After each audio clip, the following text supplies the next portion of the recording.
Sallallahu ala sayyidina Muhammad wa ala alihi.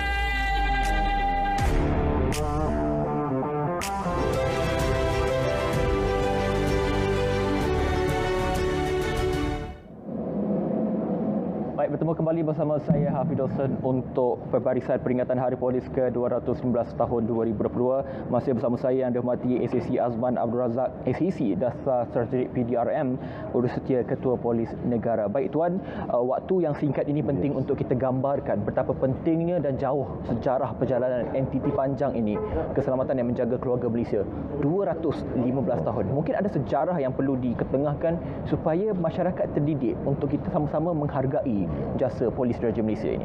Okey, terima kasih. Assalamualaikum warahmatullahi wabarakatuh. Salam bahagia dan salam keluarga Malaysia dan selamat menyambut peringatan Hari Polis yang ke-215.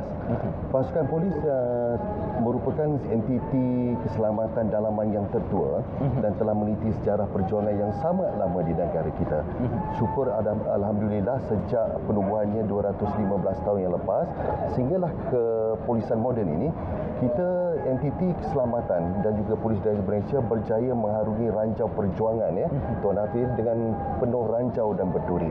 Dan di masa yang sama kita juga telah berjaya menangani isu-isu dan cabaran-cabaran yang bersifat konvensional dan juga bersifat jenayah-jenayah moden. Dan juga kita juga telah mengambil penambahbaikan dari masa ke masa untuk memastikan penyampaian perkhidmatan itu dapat disampaikan dengan baik kepada masyarakat. Tuan, baik, kalau kita boleh gambarkan untuk menyaksikan pada pagi ini adalah kawalan kehormatan berjalan laju dalam cepat masa ketika ini. Mungkin kita boleh meminta kepada Tuan Azman untuk kita gambarkan signifikan kepada sambutan. Kita tahu bahawa signifikan ini penting untuk 219 tahun. Tapi untuk kali ini kalau kita dapat gambarkan di kaca TV ketika ini, lintasan-lintasan ini mungkin ada penceritaan yang perlu dikongsikan. Terima kasih Tuan Hafiz ya. Sambutan Hari Polis ke-215 ini persada sifatnya dan signifikannya sambutan ini diadakan adalah ia merupakan satu platform dan pentas yang amat berhormat Perdana Menteri untuk menyampaikan amanat, untuk menyampaikan hala tuju yang jelas serta untuk memfokuskan dan juga memberi fokus kepada PDRM dalam kita membangunkan bahtera Polis Diraja Malaysia ini. Di masa yang sama, Tuan Hafiz, signifikannya dia merupakan satu penghormatan dan penghargaan kepada warga PDRM, tidak saja kepada warganya, kepada ahli keluarga, pada pesara dan veteran.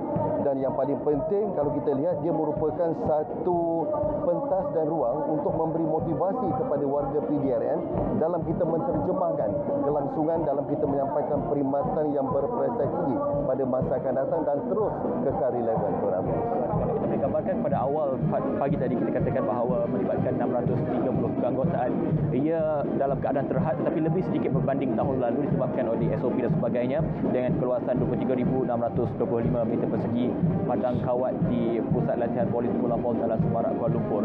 Kalau kita boleh kongsikan kepada anda semua, inilah 6 detachment yang berada di padang kawat. Kalau kita dapat saksikan tuan ketika ini yang memakai beret berwarna merah ini, apa makna yang perlu kita fahamkan kepada masyarakat yang menonton pada pagi ini?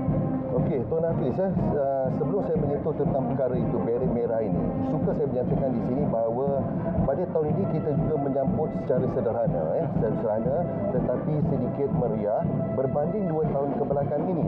Ini adalah kerana kita berada di fasa peralihan endemik, yang mana sebelum ini kita berada di fasa pandemik. Menyentuh tentang keseluruhan pembangkitan sambutan kali ini yang melibatkan sejumlah 630 orang dan kawalan kehormatan utama adalah 105 orang ini. So, signifikannya kawalan kehormatan utama ini adalah bagaimana kita memperlihatkan kepada umum akan kesiapsagaan PDRM itu dalam mendepani sesuatu perkara, khususnya di dalam pemeriksaan oleh pegawai pemeriksa, dan yang di masa yang sama kita juga memperlihatkan disiplin dan bagaimana pegawai dan anggota patuh kepada setiap arahan yang disampaikan. Inilah signifikannya kalau kita lihat kawalan kehormatan utama bila digerakkan di dalam perbaikan kali ini. Itu dia yang kita dapat gambarkan kepada anda. Itu adalah panji yang dibawa oleh Polis Diraja Malaysia. Panji ini juga membawa satu makna yang menggunung, satu pelambangan yang penting, dan satu panji ini satu makna yang besar. Ini satu lagi perkara yang perlu dijelaskan kepada semua.